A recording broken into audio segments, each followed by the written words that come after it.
Again, just in a minute, I need to get my magic beer and dun, dun, dun, dun, dun, dun. Oh, fantastic, we can commence. Welcome to the Crossroads. It's my new record from the band Koritni. It was a big project for us, for me especially, because I wrote most of the songs with Eddie, the French guitarist. I produced, Mike Fraser mixed the record. He mixed a quarter of the record. Dean Marr mixed some other tracks, and a friend of the band, Dan Leffler, who's worked with us on every record as well. He's worked on this record too. He's done some mixing, but it's a big project for me because it's the first record where I've engineered as well as produced, and not to mention you know, sang and that sort of thing. So it was a titan of a project. We did roughly, I think it took 8 months to record. It wasn't 8 months, 24 hours a day. It was, you know, weekends and weekdays and here and there. But from the day that the first snare hit to the final mastering, it was about 8 months. We had more time than other albums. So, for example, Game of Fools. Game of Fools, I think we had about 3 months in the studio for that. So we had a lot more elbow room to move with this record. You know, in the studio for 6 months or so. It was great. We really managed to actually record everything that we wanted to do. Game of Fools for me was a little unsatisfying because Game of Fools, we ran out of time in the studio, and I've always found, you know, in experience now with recording, when you have 12 songs that you want to record, generally you take a look at it and you say, oh, you know, this long for drums, this long for guitars, this long for vocals. So let's say 2 months in the studio. Okay, first rule of thumb, put another month on top of what you need, because you're gonna fucking need it. Because with hard drives being slow and, you know, people going out for lunch, you lose time in the studio. So Game of Fools, we ran out of time. There was a lot of things I wanted to do on that record that we didn't do. And this new record, Welcome to the Crossroads, it's satisfying for me because the image that I had in my mind for how the music should sound is exactly what's on the CD. Everything was recorded that should have been recorded. So, you know, hopefully you've enjoyed it and it does the job. The first guest for me was Jeff Scott Soto. I've always been a huge fan of his. Ever since I heard the Rockstar soundtrack when I was about 15, I think, I discovered Jeff Scott Soto. But I didn't know who the singer was. I didn't know that he had other music, you know. I was 16, I heard this music and I was like, fucking rad, you know, like, this is great. You know, living the life I was born to live. It's just like fucking awesome, you know. So I checked that out. I bought the Rockstar CD and had it playing, you know, all through my teenage years. Then years later, I was in Paris when I was about 20, and Jeff Scott Soto was doing his Lost in Translation tour. So I happened to know the promoter of the show, and he invited me along to see this artist, Jeff Scott Soto. I didn't know who he was, and it was an electrifying gig. It was fucking incredible, and the gig was on a boat. So, you know, I didn't know if I was a bit drunk or if it was the boat that was moving, but I felt a bit tipsy, you know. So, but it was actually on a moving boat. It was incredible.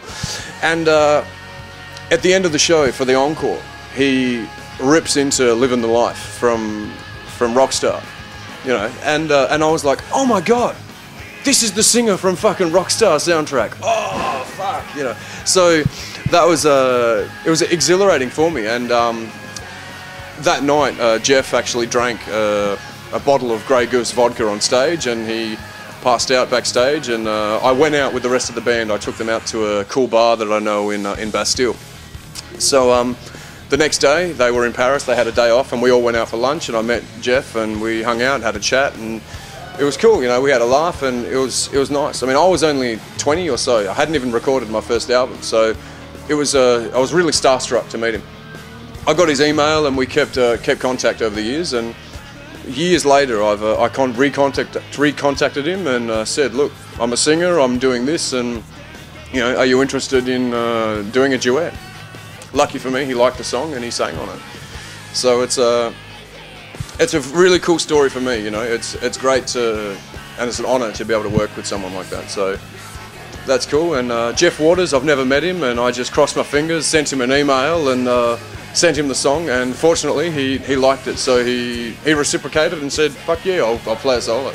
Look, I have a list of about 400 people that, you know, by the time I die, I would love to have you know, done something with these people. So, you know, there's lots. I mean, I'll name some people that I love, and maybe something could happen. But I mean, I love Christina Aguilera's singing is incredible. Richie Kotzen, you know. Oh, maybe, you know, Richie Kotzen is a fucking genius. Eric Martin from Mr. Big, you know, he is totally rad. I mean, in the same vein, Paul Gilbert's cool, you know. I love Pat. No, I don't know any of these people, you know. No, I don't know them, but, you know, it's, but like I said, if you don't ask, you never know. So, you know, I didn't know Jeff Waters either, but I asked him, and he liked the song and he recorded it. So, yeah, so you never know unless you ask. Well, look, some of them are personal experiences of mine. Some of them are stories that I've been told, like it's happened to friends or family. Others are purely conjecture and fabrication, like Down at the Crossroads. You know, it's the old story about Robert Johnson going down to Georgia and selling his soul to the devil to learn to play blues. I mean, that certainly didn't happen to me. I've never been to Memphis or Tennessee, or you know, so it's not an autobiographical song for me. But it's a scintillating story that you know, it tickles the imagination, and it's a story of seduction and interest, and it's greed of man, and it's a story that's been used in, you know, film and literature and comics and music, and it's a cool story, and I don't think it gets old. I don't think to retell it in a different way, I don't think that it's boring. So sometimes, you know, you just feel inspired to retell a good story, you know. I mean, when I listen to music, it actually puts me in a state of mind. Like, if I'm depressed and I put on David Lee Roth's, you know, Living in Paradise, I'm not depressed for too much longer, you know. Like, for me, music actually stimulates me to feel, rather than the inverse. I don't put on music because I feel a particular way.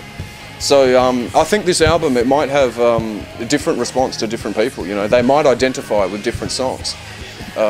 Maybe, you know, I know friends of mine, they've really responded to the song Better Off Dead. It's about having an internet stalker and people that approach you on the internet and fuck with your life, you know. They find out who your friends are and send them emails that tell lies about your life and say you've done this, and, you know, like people that are out to cause problems. And some of my friends have responded to that song because they've experienced those issues on the internet before. Other people, they're just like, that's a cool song, but it means nothing to them, you know. I'm really looking forward to this tour. This tour is going to be really interesting because Luke Curtin, the bald guitarist, he's not doing this tour with Koritni. He's got other engagements in Australia, and he's unable to make it, unfortunately. But we're lucky enough to have gotten Manu Livertu, and he's playing guitar for us. He's a great French shredder. He does, if you're a guitarist, you may well have seen him representing Ibanez all around France. He does all of the demonstrations for Ibanez. So it's he's going to bring something unique to the tour, and he's a very cool dude.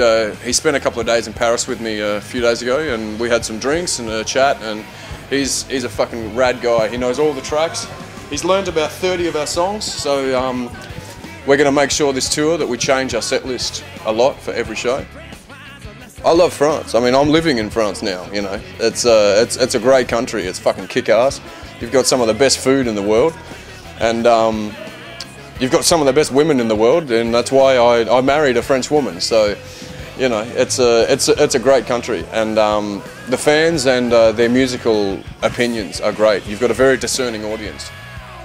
Australians are really cool people, but they also get drunk and fight.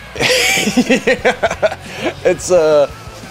But look, you know, you can't complain or look down your nose too much on it, because, you know, it's that same attitude that had those Australians over here in France in World War II fighting for your country. So, you know, it's all right.